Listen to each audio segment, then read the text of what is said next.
La narration courante de l'histoire industrielle de Metz entretient la mémoire de ses moulins, de ses gares, de sa sucrerie, de ses carrières, de ses cressonnières, de sa briqueterie.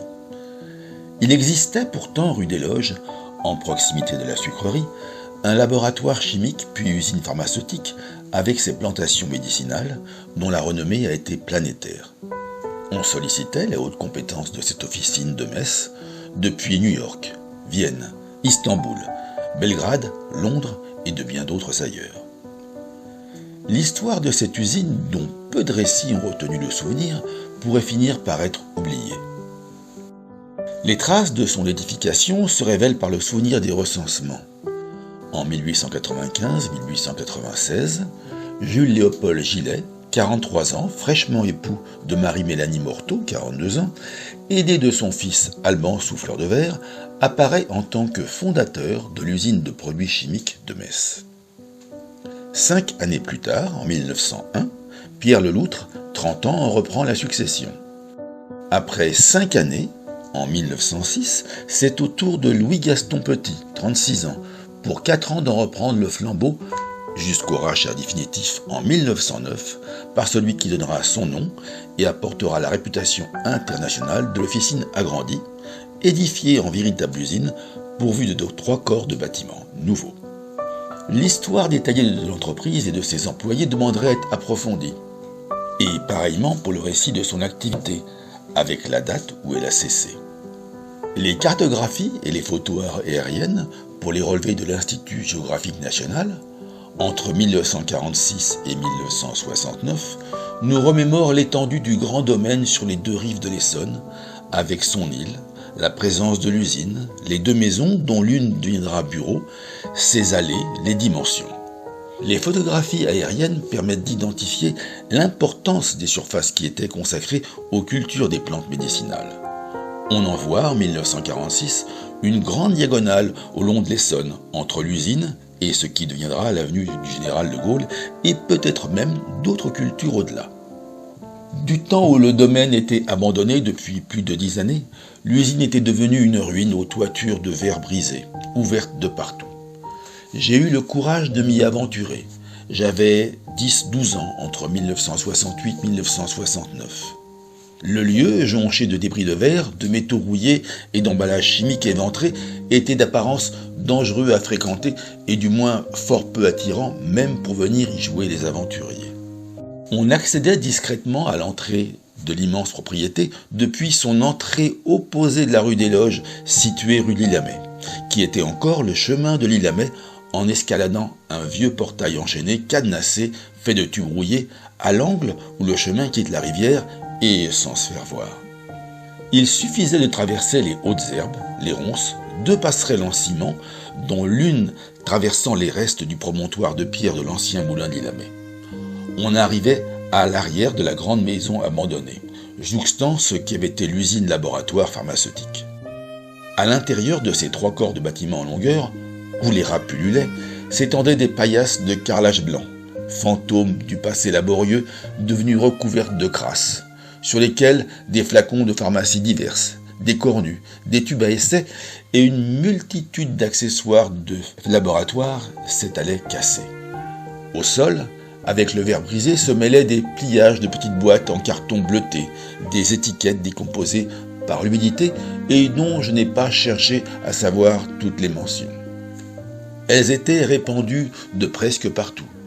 Au dehors, des bonbonnes de liquide sombre, ouvertes, cerclées de fer rouillé, protégées de paille, dégageaient une odeur âcre, peu avenante. L'attirance était bien plus grande pour explorer l'intérieur de la jolie maison abandonnée. Maison magnifiée par une allée entourée de 6 arbres imposants entre la rue des Loges et les marches de son perron. Hélas, cette demeure qu'on ressentait avoir été bourgeoise et douce à y vivre s'était tristement affaissée, penchée, fendue en deux presque à mi-hauteur. La fente était d'autant visible qu'elle parcourait en découpe le tour de la bâtisse juste en dessous de l'étage supérieur. Tout le haut de la belle maison, détaché d'un seul bloc, se décalait de plusieurs centimètres vers l'arrière de la bâtisse, affaissée du côté de la rivière. Je me suis quelquefois aventuré dans l'intérieur. Sur le carrelage pentu, je suis allé explorer depuis le vestibule jusqu'au salon où tout était vide.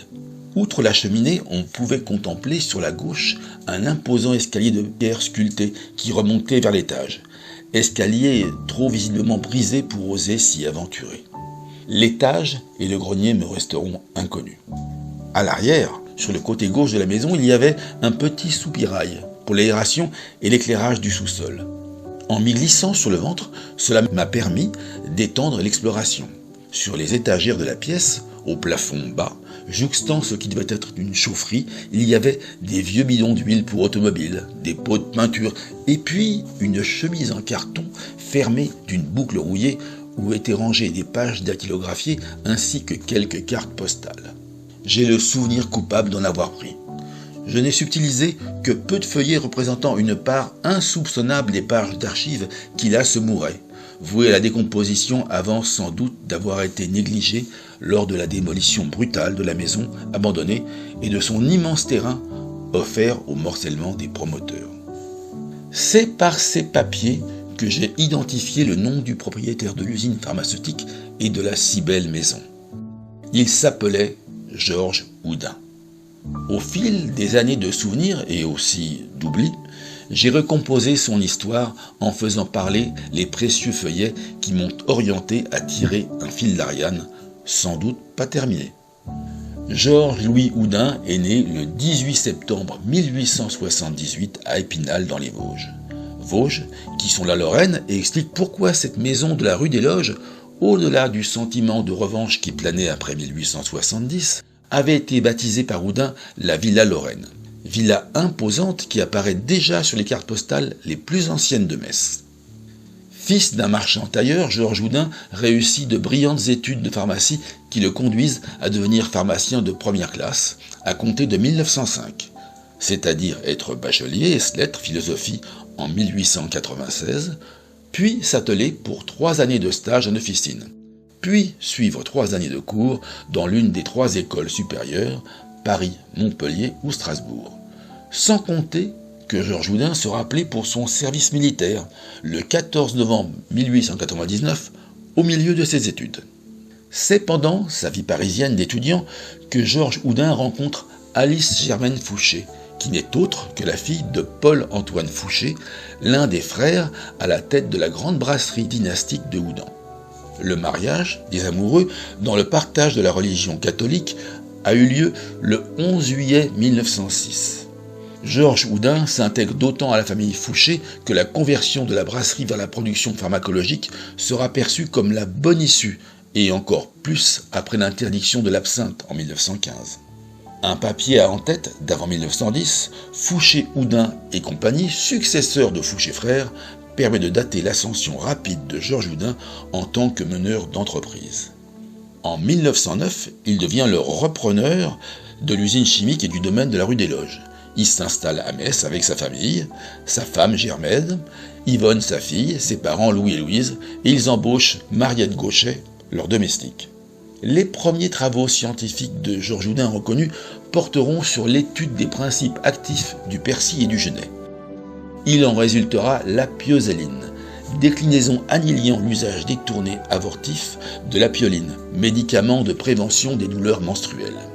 La marque est déposée en France le 30 janvier 1908, puis déposée pour être promue à l'international le 15 mars 1920 via le Bureau international de l'Union pour la protection de la propriété industrielle de Berne.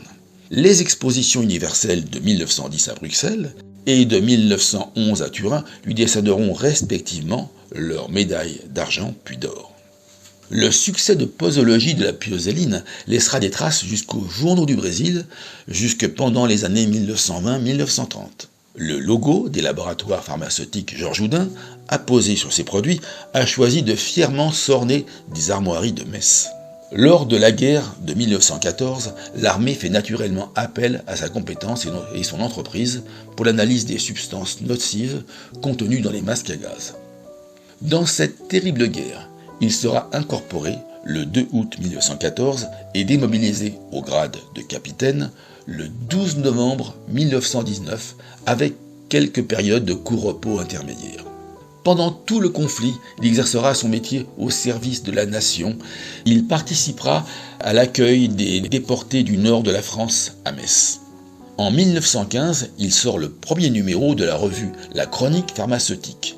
Sa revue est une publication trimestrielle destinée à la promotion du partage des avancées de la science et aussi un support commercial patriotique pour l'ensemble des industries du secteur. La rédaction est domiciliée Villa-Lorraine à Metz. Dès lors, les documents préservés indiquent que l'usine de Metz sera renommée pour la transformation de l'opium en morphine. La production y sera conséquente. Bien d'autres substances, écorce de quinine, digital et noix de cola, ont été négociées et transformées par le laboratoire pharmaceutique de Metz.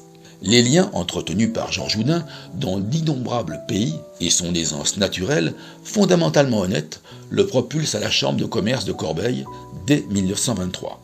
Chambre dont il deviendra le président de 1945 jusqu'aux années de son décès.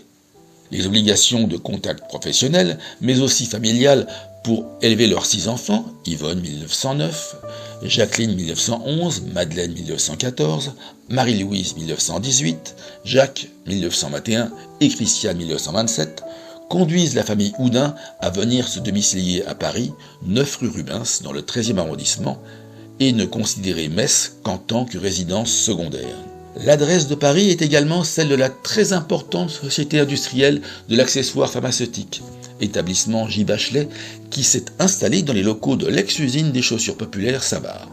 Au sein des imposants magasins et ateliers industriels de style haussmannien, Georges Houdin officie activement en parallèle de son affaire de Metz. Après ces années de fructification et de plein développement du laboratoire Houdin, en 1926, le jeune et prometteur Paul-Henri Tallet, ingénieur licencié S-Sciences, né le 1er juin 1900 à Montignac en Dordogne, est brillamment nommé à la direction de l'usine et des laboratoires Houdin. Il y sera secondé un temps par Léon Cour en tant que patron pharmacien.